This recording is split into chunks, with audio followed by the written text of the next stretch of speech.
चलो मैं मैसेज डलवाता हूँ तुझसे। ठीक है साथियों, आवाज दो।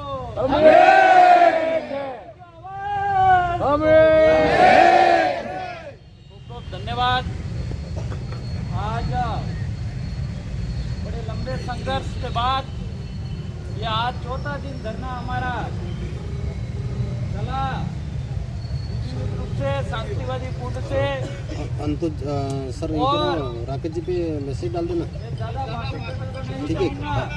बात लगातार 4 दिन से बोल ही रहे मेरे भाई अनितोष भाई ने बताया। और हमारे अंतु जी को 15 कह दिया जो मांगे मैसेज डाल रहे हैं राकेश जी पे। इन मांगों में से 2-3 मांगे ऐसी थी जो मुख्य मांग थी। हाँ तो कोई नहीं कहीं सरकार पीछे हट रही कह थी, दिया है। प्रशासन कई दबाव में था, इस मांगों को माना नहीं जा रहा था।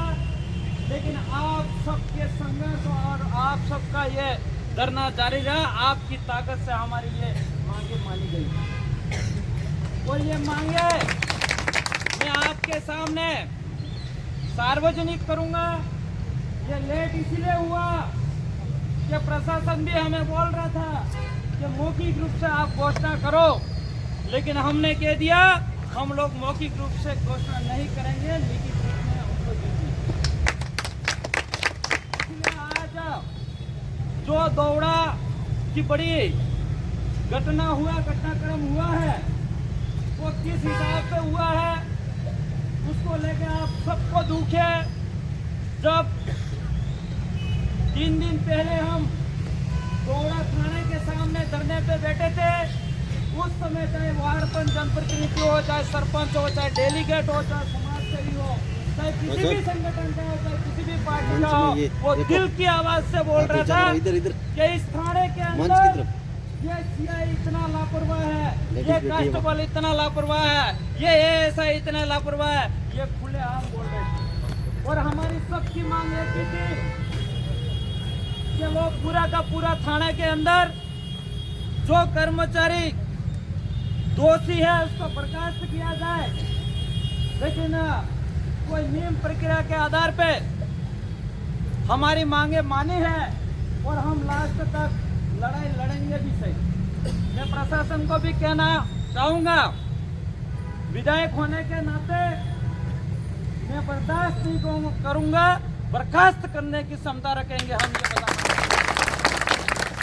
ये जो फर्स्ट जो बताना चाहूंगा, दौड़ा ब्लॉक के अंदर जेकरण पुलिस निरीक्षण अधिकारी पुलिस थाना दौड़ा सस्पेंड। और उसके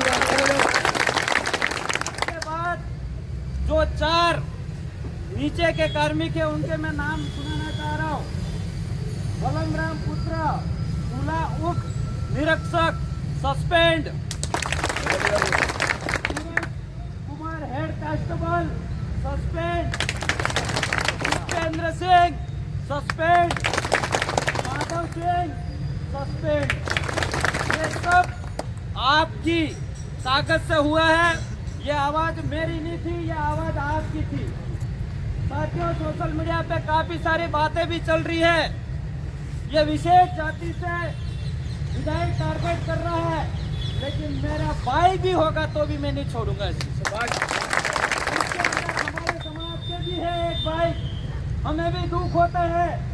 लेकिन ये पुलिसकर्मी जब उनके पास वर्दी होती है और हाथ में लाठी होती है, बिना गलती से सिंगम के रूप में काम करते हैं, वो हमें दुख होता है। इसलिए हम आपको साथ नहीं दे सकते। हम जनप्रतिनिधि हैं, हम समाज के आम व्यक्ति नागरिक के नौकर है। आप लोगों ने हमको जिताया है, आप जैसा बोलोगे ऐसा ही काम करेंगे हम। इसलिए हम इसमें किसी भी प्रकार से समझौता नहीं करेंगे। रही बात जो कल एक मुकदमा दर्ज करने के लिए एसपी साहब को रिपोर्ट दी थी, उसको भी मैं बताना चाहूंगा। जो दिलीप आहारी के हत्यारों और गिरफ्तार करने की सजा दिलाने के लिए संबंध में दिया था, तो वो भी रिपोर्ट दर्ज हो गई है और इसकी भी कॉपी दी गई। साथियों, इसके अलावा एक अपनी मांग थी कि सरकारी नौकरी, वो जो हमारा परिवार है, दिलीप भाई परिवार के पिताजी 10वीं फेल है और उनकी एक बहन है वो GNM नर्सिंग कर रही है, शायद 3rd ईयर चल रही है, और एक छोटा भाई है उनका गोविंद भाई है, 12वीं में पढ़ रहा है और इसकी 17 साल की एज है।